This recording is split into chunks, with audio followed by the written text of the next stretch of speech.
Bonjour à tous, je suis heureux de vous souhaiter la bienvenue à l'émission Comment c'est fait.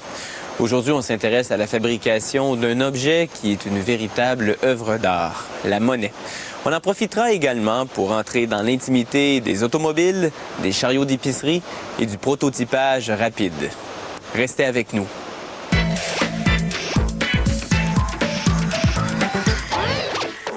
Saviez-vous qu'un véhicule automobile tout jeune, pimpant et fringant, à peine sorti du berceau du concessionnaire, a déjà tout un vécu derrière lui? Son odomètre a beau afficher une série de zéros. Il a déjà parcouru près de 40 km sur une chaîne de montage et s'y est fait refaire le portrait durant environ 28 heures, ce qui fait une moyenne de 1,38 km à l'heure. Et il n'a encore rien vu.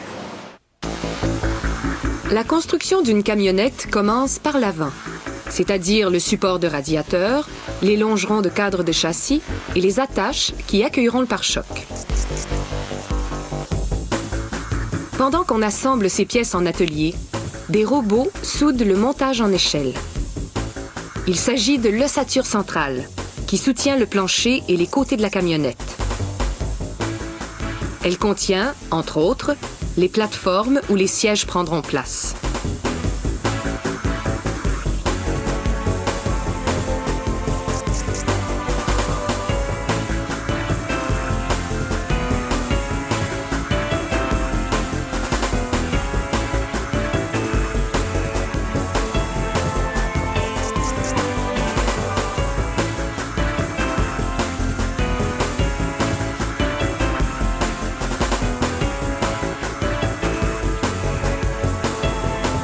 La rencontre entre ce montage en échelle et l'avant-train du véhicule provoque des flammèches.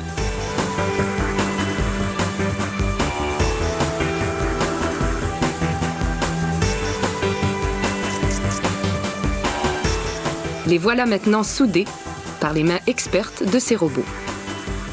D'autres robots travaillent sur la carrosserie, côté passager. La tôle est constituée d'une seule pièce en acier galvanisé. Les robots y soudent des renforts afin de pouvoir plus tard y installer la finition intérieure et les autres composants.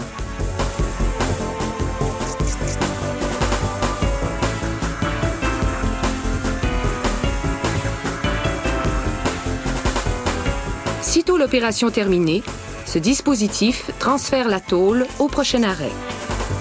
Même chose pour la tôle de carrosserie du côté conducteur. Elle arrive d'une autre chaîne de soudage, mais est acheminée au même endroit. Là, les robots ont déjà installé un soubassement de carrosserie, ou si vous préférez, le plancher de la camionnette. Ils y soudent les tôles de carrosserie. Ils soudent également les passages de roues intérieures aux panneaux latéraux, puis le toit. La camionnette doit ensuite parcourir un bout de chemin afin qu'on lui installe son haillon, son capot et ses portières.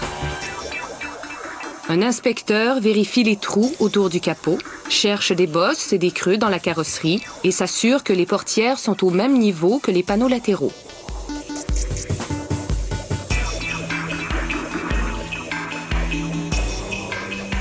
Le moteur arrive à l'usine déjà assemblé. Les ouvriers n'ont qu'à l'installer et effectuer quelques ajustements. Pendant ce temps, la camionnette se dirige vers l'atelier de peinture, puis l'atelier de sellerie, où on la dotera de vitres, de poignées et de tous ses composants intérieurs. La prochaine partie de la chaîne de montage comprend 2 étages. L'étage supérieur pour la camionnette, l'étage inférieur pour les composants. On peut donc installer le moteur, la transmission, la suspension arrière et l'ensemble de freins par en dessous.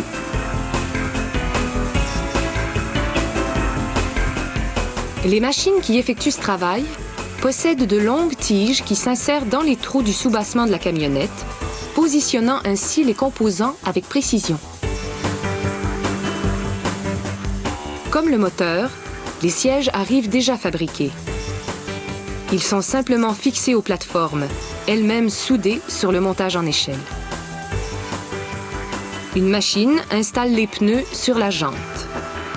Du coup, elle les gonfle et les équilibre. Les ouvriers serrent les écrous à la main, puis à l'aide d'outils. Enfin, la camionnette sort du porteur. Une dernière série de tests l'attend, dont le plus important, le démarrage.